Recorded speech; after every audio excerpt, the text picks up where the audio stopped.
Assalamualaikum warahmatullahi wabarakatuh. Shalom, Om Swastiastu, Namo Buddhaya, dan salam kebajikan.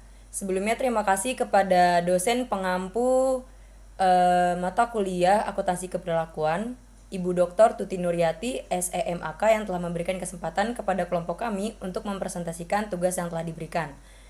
Sebelumnya, anggota saya yang terdiri dari 5 anggota, saya sendiri, Naila Nur Azizah, sebagai moderator. Ada juga Nancy Verita Daily, Nabila Ashifah, Nurul Aini Nisa Filayati, dan Putri Septiani Sinaga. Definisi penganggaran modal.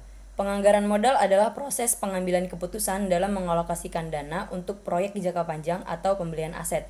Keputusan ini penting karena melibatkan dana besar, komitmen jangka panjang, dan ketidakpastian akibat estimasi variabel seperti aliran kas.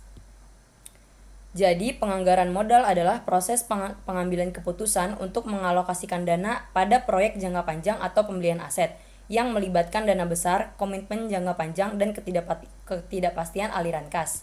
Nah, contohnya itu misalkan sebuah perusahaan manufaktur membeli mesin baru senilai 2 miliar untuk meningkatkan kapasitas produksi selama 10 tahun ke depan.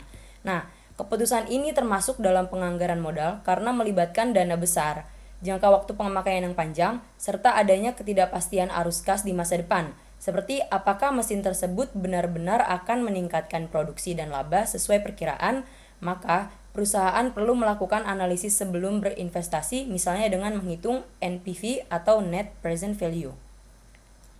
Pentingnya dan tipe-tipe faktor keperlakuan dalam penganggaran modal. Yang pertama, ada masalah identifikasi proyek potensial. Pergantian manajer membuat proyek lama sering dihentikan karena kurangnya komunikasi dan perbedaan gaya kepemimpinan, sehingga waktu dan dana yang sudah dikeluarkan bisa terbuang sia-sia.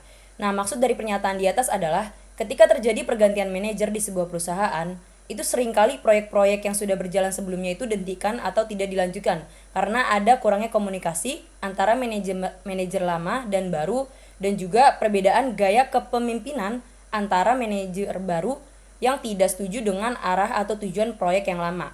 Akibatnya, waktu, tenaga, dan dana yang sudah dikeluarkan untuk proyek tersebut menjadi sia-sia karena proyek berhenti di tengah jalan dan tidak menghasilkan manfaat yang diharapkan. 3. Masalah pengukuran kinerja dalam jangka pendek dan jangka panjang. Penilaian kinerja dan penentuan kompensasi cenderung bersifat jangka pendek. Biasanya dalam 1 tahun, 1 semester, seperempat tahun, atau triwulan, atau per bulan, yang fokus utamanya adalah manajemen bawah dan manajemen menengah yang seringkali diukur dengan imbal hasil atau laba akuntansi.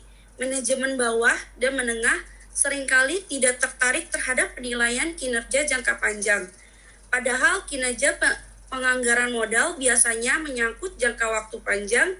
Manajemen puncak harus menyadari sifat bias yang disebabkan oleh proses penilaian kinerja ini. Oke, yang selanjutnya ada masalah yang disebabkan oleh self-identification dengan proyek. Self-identification ini adalah keterikatan emosional, di mana dalam beberapa kasus manajer proyek tetap dipertahankan pada posisinya hingga proyek selesai tanpa adanya rotasi atau pergantian jabatan. Hal ini dapat menimbulkan masalah ketika manajer menjadi terlalu terikat secara emosional karena merasa proyek tersebut adalah bagian dari identitas pribadinya. Akibatnya, karena mereka berusaha keras untuk membuat proyek terlihat berhasil, meskipun sebenarnya proyek tersebut tidak berjalan baik atau bahkan merugi. Ini bisa terjadi bahkan pada manajer yang sangat kompeten. Oleh karena itu, perusahaan perlu memiliki mekanisme untuk mengevaluasi dan jika perlu mengganti manajer proyek sebelum mereka membuat keputusan yang tidak rasional atau bahkan meninggalkan perusahaan karena frustasi. Sebagai contohnya, misalnya, seorang manajer bernama Andi memimpin proyek pengembangan aplikasi internal untuk efisiensi kinerja. Dia mengusulkan ide ini ke pemimpin dan dipercaya memimpin proyek. Tapi setelah berjalan setahun, proyek ini menghabiskan banyak sekali biaya dan tidak menunjukkan hasil yang signifikan. Namun, karena Andi ini terlibat dari awal dan terus meyakinkan pemimpinnya bahwa proyek yang ia buat ini akan berhasil dan sebentar lagi akan selesai, dia menambahkan fitur-fitur baru, minta tambahan dana, dan menolak kritik. Padahal data menunjukkan bahwa aplikasi itu tuh tidak digunakan oleh karyawan dan kinerjanya tuh kurang baik dan dapat disebut menjadi buruk. Jika tidak ada sistem untuk menilai proyek secara objektif dan menggantikan manajer, bila perlu perusahaan bisa terus membuang uang. Dalam kasus ini, lebih baik jika perusahaan menunjuk manajer baru yang bisa menilai proyek dengan sudut pandang segar dan objektif, bahkan memutuskan untuk menghentikannya jika memang tidak layak dilanjutkan. Oke, yang kelima ada pengembangan personel dan proyek penanaman modal. Jadi dalam memilih proyek, manajemen puncak ini perlu mempertimbangkan apakah proyek tersebut sesuai nggak dengan kapasitas dan potensi pengusulannya. Proyek yang terlalu besar dapat membebani tim atau divisi yang belum siap juga. Di sisi lain, pimpinan juga harus mendorong divisi untuk mengambil proyek yang meskipun tidak menguntungkan secara langsung, namun memberikan manfaat jangka panjang bagi individu atau organisasi. Contohnya yaitu seperti proyek penelitian dan pengembangan pelatihan, promosi, program tanggung jawab sosial, dan lain-lainnya. Proyek ini tidak bisa dianalisis dengan metode keuangan biasa seperti ROI atau NPV, sehingga perlu dialokasikan dana khusus berdasarkan kebijakan perusahaan, misalnya dengan menetapkan presentasi tertentu dari pendapatan atau laba. 6. Penganggaran modal sebagai ritual. Beberapa ilmuwan, salah satunya Anthony Wood, menyarankan keseluruhan proses penganggaran modal sebagai ritual.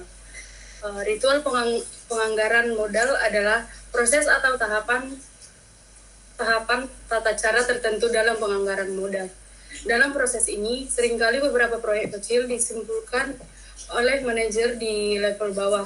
Namun, mereka biasanya tidak akan mengumpulkan proyek kecil kecuali mereka yakin proyek itu memiliki keunggulan untuk disetujui. Ini disebabkan karena banyak manajer merasa akan kehilangan muka atau tertampar muka jika proyek mereka ajukan ditolak. Yang mereka ajukan ditolak. Selanjutnya,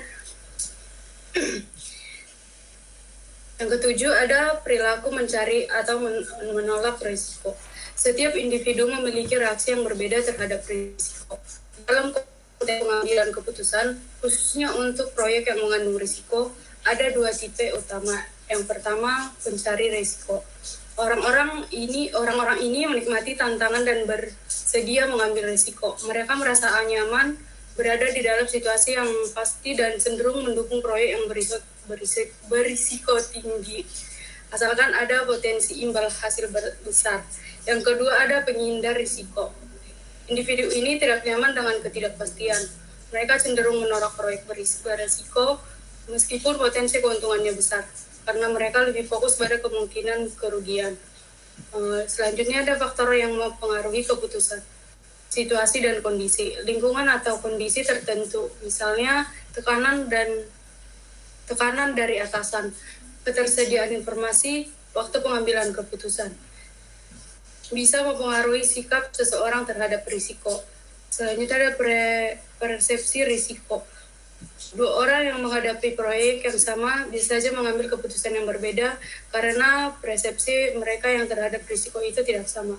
Misalnya satu orang mungkin memilih proyek itu berisiko tinggi, sementara yang lain menganggapnya terkendali. Oke, kita masuk ke dalam pembagian pemerataan proyek. Pemerataan proyek biasanya terjadi jika banyak usulan proyek, tapi dengan penganggaran modal yang potensial melebihi ketersediaan modal untuk mendanainya. Nah, pemerataan proyek ini tuh sering terjadi ketika suatu perusahaan atau suatu organisasi mempunyai proyek-proyek lebih dari satu, bahkan lebih dari dua, tapi harus didanai semuanya gitu dengan kapasitas dana modal yang tidak mencukupi jika semuanya didanai secara menyeluruh. Jadi fenomena pemerataan proyek tersebut disebutnya berbagi kemiskinan atau sharing of poverty yang biasanya memiliki efek signifikan dalam proses penganggaran modal. Jadi di sini perusahaan membagi setiap modal itu ke tiap masing-masing proyek yang akan dikerjakan sama ratanya. Jadi semua proyek yang dijalankan tuh punya hak untuk mempunyai modal dari perusahaan tersebut, tapi tidak secara menyeluruh dan tidak dibiayai hingga akhirnya. Hal ini untuk mengurangi tekanan dari berbagai pihak karena memiliki proyek yang sama-sama potensial untuk didanai. Jadi setiap proyek itu mungkin punya potensi masing-masing. Jadi perusahaan ingin membiayai seluruh proyeknya, tetapi dengan dana yang dimilikinya tuh nggak cukup kalau misalkan dibiayain semuanya dengan secara penuh gitu, secara sampai akhir. Nah, kemudian ada selanjutnya saya ngambil contoh riset akuntansinya, yaitu dengan judul faktor-faktor yang mempengaruhi penumpukan penyerapan anggaran dan belanja modal. Terus tujuan penelitian ini adalah mengetahui faktor-faktor apa saja yang mempengaruhi penumpukan penyerapan anggaran dan belanja modal agar dapat dijadikan bahan evaluasi dan perbaikan kebijakan. Nah, di sini adalah penyerapan anggaran merupakan salah satu indikator yang diukur dalam evaluasi kinerja atas aspek implementasi mengenai pelaksanaan kegiatan dan pencapaian keluaran setiap tahunnya. Namun, dalam pelaksanaannya, penyerapan anggaran kerap kali terserap lambat di awal tahun dan menumpuk pada akhir tahun. Penumpukan penyerapan ini berdampak buruk pada efektivitas dan efisiensi penggunaan anggaran, serta menghambat pembangunan yang seharusnya merata sepanjang tahun. Penelitian ini fokus pada penumpukan penyerapan belanja modal yang seharusnya mampu mendukung pertumbuhan ekonomi daerah melalui pembangunan infrastruktur dan fasilitas publik. Dan kemudian untuk sarannya, hasil penelitian itu ada 4 bagian. Di sini saya bagi 4 aspek. Pertama ada penganggaran. Pertama, terlambatnya proses perencanaan. Terus kedua, pembahasan APBD dan oleh DPRD yang lama. Kesalahan dalam pembentukan kode akun penganggaran. Kemudian ada bagian pengadaan barang dan jasa. Pertama ada proses DED dan lelang makan waktu yang lama, spesifikasi barang tidak sesuai dengan kebutuhan. Kemudian ada yang ketiga, pelaksanaan pendapatan transfer baru turun di akhir tahun, sehingga pendapatan daerah tidak sesuai dengan target. Dan terakhir, kehati-hatian penggunaan anggaran dalam membelanjakan dana.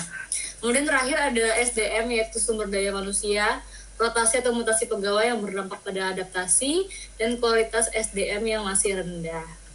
Kemudian yang terakhir adalah faktor penumpukan penyerapan belanja modal itu ada apa aja?